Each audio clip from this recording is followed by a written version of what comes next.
Well, people had some questions about my snowblower, and I'm not sure where it's made. It's probably made in Korea or someplace like that, South Korea. I mean, it's a Berk 30, and this is a 72-inch wide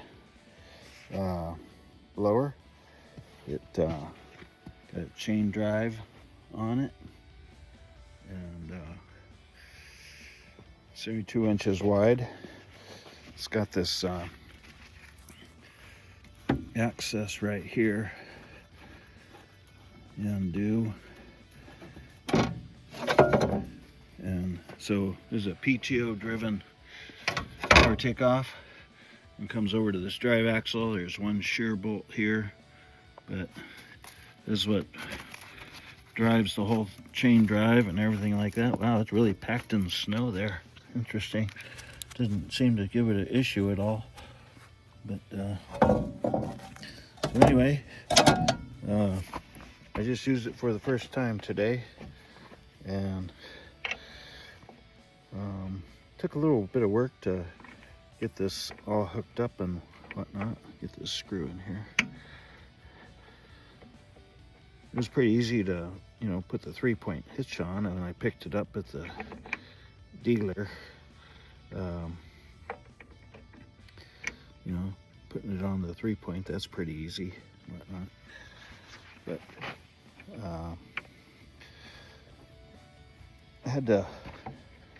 this is the first time for me. I'm a new tractor owner, and first time using the power takeoff, and I've always kind of felt like, power takeoff is kind of the most important reason why you buy a tractor. I mean, that's all your power right there. So this is a 48 horsepower TYM T7 474 tractor, 48 horsepower, and I got like 38 horsepower to the PTO. But had to shorten up the drive line. It was too long.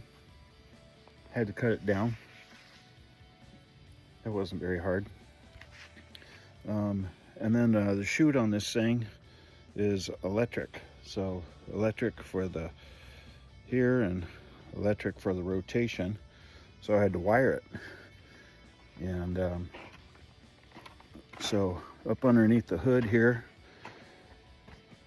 wired it into the battery and ran the wiring up all through the underneath here, and there was a hole in the dashboard, and I put the wires through there.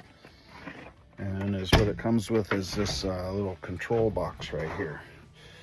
So got a little joystick up and down and side to side.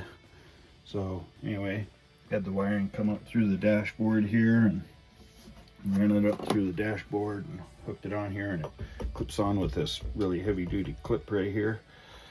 And then I just ran the wire along the side here and out the window. So the window moves, and so I just ran it out the window.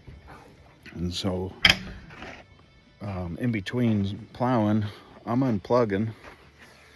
I unplug and stuff the wire back inside the tractor. But it works good. It took me probably, I don't know, a good 8 hours to get this thing all hooked up, set up, drive line cut, wired up and everything. But worked good.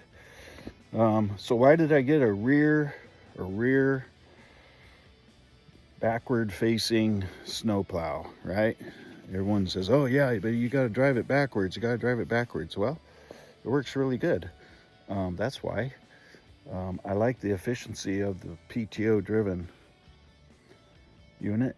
The ones that you put on the front of the tractor are hydraulic, and they're expensive. They're like $10,000-$12,000, and you got to have a super duper duper hydraulic system to power that thing.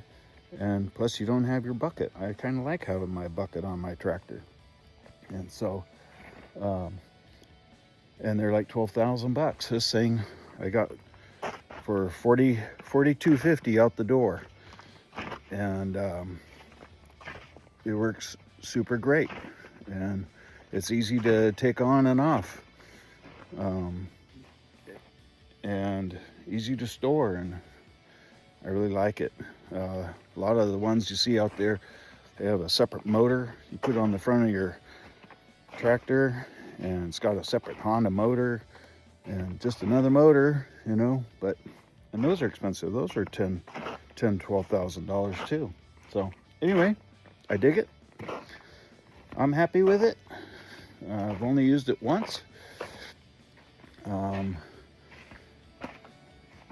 My parking here is basically a sheet of ice.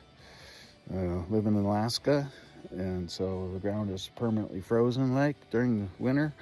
And so the only thing that I noticed was when I put it down all the way, you know, it grabbed the ground pretty good, and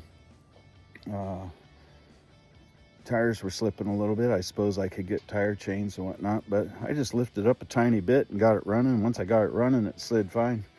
But yeah, it throws the snow really good, and was really happy with it. So there you go.